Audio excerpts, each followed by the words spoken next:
2025 SLST 9-10 নতুন update রয়েছে এই ভিডিওতে। ভিডিওটা মন দিয়ে দেখো, আশা করি অনেক প্রশ্নের উত্তর পেয়ে যাবে। এই মুহূর্তে তোমাদের একটা গুরুত্বপূর্ণ আপডেট দেবো, সেটা হচ্ছে তোমাদের যখন এই 2025 এসএলএসটিতে চাকরি পাবে, এই 2026-এ তুমি জয়েন করবে, তখন তোমার বেতন কত হবে, কী কী পারপাসে টাকা পাবে, সেটা আমি তোমাদের দেখাবো। তার জন্য তোমাকে কি করতে হবে, তার জন্য তোমাকে এই 9-10 চাকরিটা নিতে হবে। তো তোমার হাতে এখন সময় আছে, সামনে ইন্টারভিউ আছে, ভেরিফিকেশন হবে এই মাসের শেষের দিকে। আশা করি তোমরা নোটিফিকেশন পেয়ে যাবে যতদূর খবর রয়েছে। তো তার জন্য তোমাকে ইন্টারভিউটা ভালো করে দিতে হবে। এবার আমি তোমাদের এখন এই বেতনটা কেন দেখাচ্ছি, কারণ এই বেতনটা দেখালে তোমরা একটা একটা পড়াশোনার প্রতি একটা ঝোঁকটা আরও বেড়ে যাবে, মানে শক্তি, সাহস, এনার্জিটা বাড়বে যে না, আমাকে চাকরিটা নিতেই হবে। ঠিক আছে? তো ইন্টারভিউটা ভালো করে দাও, সাবজেক্টটা ভালো করে জানো, ডেমোটা বারবার করে বাড়িতে প্র্যাকটিস করো, চাকরি তোমাকে কেউ আটকাতে পারবে না। বেশিরভাগ ক্যান্ডিডেট 11-12 চাকরি পেয়ে গেল, ওরা কিন্তু আর 9-10 যাবে না।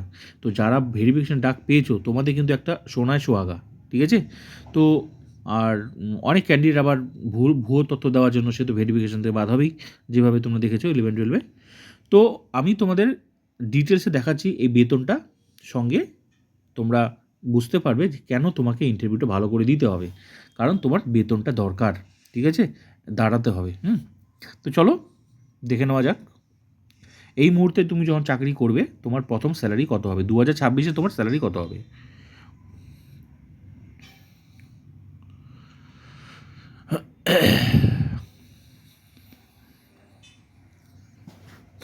নাইনটিন, হ্যাঁ।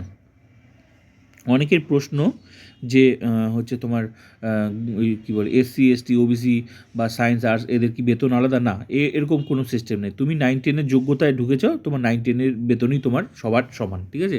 সায়েন্স আর্টস কমার্স ওই আলাদা কোনো বেতন নেই। কেউ জেনারেল কোঠায় মানে জেনারেলে চাকরি পেয়েছে এগুলোর বেশি বেতন, কেউ এসসিতে চাকরি পেয়েছে বলে, কেউ ফিমেলে চাকরি পেয়েছে বলে ওর কম বেতন, এরকম কোনো সিস্টেম নেই। এই ক্রাইটেরিয়াতে যারা ঢুকেছে তাদের সবার একই বেতন। ঠিক আছে? তো 9-10-এর শিক্ষকদের তোমার গ্রেড পে হচ্ছে এই গ্রেড পে হচ্ছে তোমার একটা স্কেল, বা 9-10-এর টিচারদের একটা গ্রেড পে, একটা স্কেল, এটা একটা লোগো মনে করো 9-10 টিচারদের। 11-12 আলাদা আছে, HM-দের আলাদা আছে, গ্রুপ সি গ্রুপ ডি, এরকম প্রত্যেকটা ডিপার্টমেন্টে আলাদা আলাদা করে স্কেল আছে। তো গ্রেড পে হচ্ছে 9-10-এর শিক্ষক শিক্ষিকাদের গ্রেড পে হচ্ছে 4100 টাকা। তারপর তোমার তাহলে বেতনটা কী কী পারপাসে হবে, বেতনটা এবার দেখো তোমার বেতনটা কীভাবে ধরা হবে। বেতন তোমার 9-10-এর শিক্ষকদের হচ্ছে তোমার বেসিক, যেটা বেসিক হচ্ছে তোমার এই যে বেসিক হচ্ছে 33,400 টাকা, এটা হচ্ছে তোমাদের বেসিক। ঠিক আছে? তো ভালো করে দেখো, জিনিসগুলো মনে রাখবে, নামগুলো মনে রাখবে, আর তোমাকে চাকরি পেতেই হবে। তো 33,400 টাকা এটা হচ্ছে তোমার বেসিক। তারপর দেখো এই বেসিক যে আছে না, এখন যেহেতু ডিএ আছে 18%, এই ডিএ যদি বেড়ে যায় বেতন বেড়ে যাবে, তাহলে বেতনটা কেন বাড়বে কীভাবে তুমি নিজে হিসাব করতে পারবে। তো বেসিক হয়, বেসিকের সঙ্গে বাকিগুলো যোগ হবে। তো এবার বেসিক আছে তোমার 33,400, এই বেসিকের 18% ডিএ, 18% হচ্ছে ডিএ। কয় পার্সেন্ট? 18% ডিএ বেসিকের হচ্ছে 18% ডিএ। তাহলে বেসিক কোনটা? বেসিক হচ্ছে এটা 33,400, এর 18% যদি তুমি বার করো তাহলে টাকা বার হবে 6,012 টাকা। বেসিকের আশা করি পার্সেন্ট তো তোমরা বার করতেই পারো। 33,400 18% যদি বার করতে চাও তাহলে সেটা বার হবে 6,012 টাকা। তো তুমি ডিএ পাচ্ছ এই মুহূর্তে 6,000, এই 2026-এ তোমার ডিএ হবে যখন তুমি চাকরিতে জয়েন করবে, স্কুলে জয়েন করবে, 6,012 টাকা। এবার তুমি ডিএ পাচ্ছ, সঙ্গে আর কি পাবে? সঙ্গে তুমি পাবে 12% HRA, house rent allowance, house rent ঘর ভাড়া বাবদ টাকা পাবে, সেটা হচ্ছে 12%। এই 12%টাও এই যে বেসিকটা, এই যে বেসিকটা, এই সরি এইচআরএ 12%, এই 12%টাও হচ্ছে এই বেসিকের 12%। এই 12%টা কার বার করবে? এই 33,400, এই 33,000 যে 400 আছে না, এই 33,400 হচ্ছে 12% এইচআরএ বার হচ্ছে 4,008 টাকা, 4,008 টাকা। তাহলে বেসিকের ডিএ কীভাবে বার করবে, সারা জীবন চাকরি করবে এগুলো তুমি বার করতে পারবে, অনেকেই কিন্তু পারে না। তো বেসিকের ডিএ হচ্ছে, বেসিকটা আছে যেটা বেসিক, সেটার পার্সেন্ট হচ্ছে কত পার্সেন্ট ডিএ সেটা তুমি বার করতে পারবে। বেসিকের ডিএ হলো 18% বার করতে গেলে এটা টাকা বার হবে, আর বেসিকের এইচআরএ হচ্ছে এখন যেহেতু 12%, তাই 12% টাকা হচ্ছে 4,008 টাকা। যত বাড়বে পার্সেন্ট তত তুমি টাকা বাড়তে থাকবে এখানে। নেক্সট পাবে হচ্ছে তোমার এমএ হচ্ছে মেডিকেল অ্যালাউন্স, মানে এটা হচ্ছে একটা চিকিৎসা পারপাসে একটা একটা সামান্য একটা টাকা সরকার দেয়, ঠিক আছে, তার হচ্ছে 500 টাকা, এটা ফিক্সড একটা, এটার কোনো বেসিকের না। এবার তাহলে তোমার টোটাল স্যালারি কীভাবে বার করবে, এবার স্যালারিটা কীভাবে, গ্রস স্যালারিটা আসবে কোথা থেকে?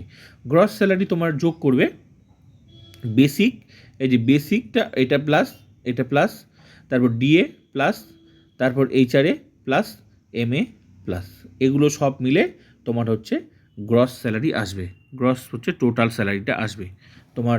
তাহলে কী বললাম, গ্রেড পে নয়, গ্রেড পে তোমার একটা লোগো, ওটা যোগ হবে না, ঠিক আছে, তোমার ওটা যত বাড়বে তোমার স্ট্রাকচার চেঞ্জ হয়ে যাবে, ঠিক আছে। তো বেসিক হচ্ছে তোমার, বেসিকটা হচ্ছে কত, বেসিক হচ্ছে 33,400, এটা যোগ প্লাস এটা যোগ এটা যোগ এটা যোগ, এগুলো সব মিলে যোগ করে বেতনটা তোমার দাঁড়াচ্ছে 43,920 টাকা, এটা দাঁড়াচ্ছে তোমার 43,920 টাকা তোমার দাঁড়াচ্ছে গ্রস স্যালারি, গ্রস স্যালারি। কিন্তু একটু গল্প আছে, ব্যাংক যেহেতু সার্ভিস দেয় তার জন্য ও কিন্তু 200 টাকা কেটে নেবে, 200 টাকা কেটে নেবে, যেটাকে বলা হচ্ছে পি ট্যাক্স। তাহলে তোমার বেতন কিন্তু 43,920 টাকা, কিন্তু ব্যাংক সার্ভিস যেহেতু দেবে তার জন্য 200 টাকা ও কেটে নেবে।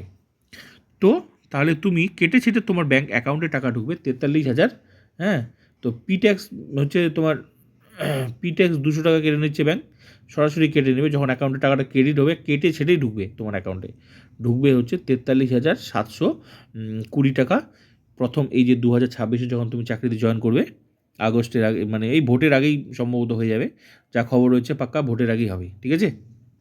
তো যখন তুমি জয়েন করবে তখন প্রথম মাসের স্যালারি হবে 43,720 টাকা, প্রথম মাসের স্যালারি, ঠিক আছে।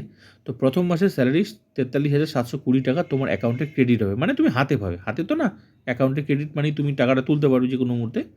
তো এমনি তোমার গ্রস স্যালারি হচ্ছে 43,920 টাকা, কিন্তু যেহেতু ব্যাংক সার্ভিস দিচ্ছে, ওটাও তো তোমার ব্যাংক সরকার দিচ্ছে না, সরকার দিচ্ছে, কিন্তু তোমার বেতন দিচ্ছে সরকার 43,920 টাকা, কিন্তু ব্যাংক কেটে নিচ্ছে যেহেতু সার্ভিসটা দেয়, ওই জন্য 200 টাকাও কেটে ছেটে ও তোমার টাকাটা ঢুকছে হচ্ছে 43,720 টাকা, এই টাকাটা তুমি হচ্ছে হাতে পাবে এই টাকাটা।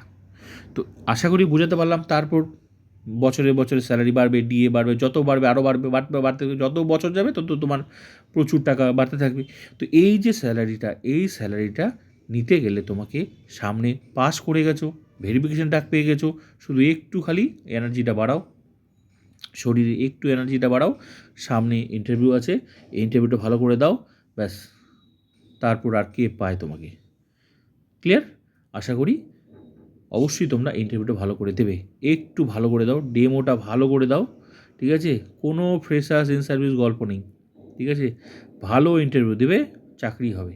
সোশ্যাল মিডিয়ার নেগেটিভ থেকে দূরে থাকো।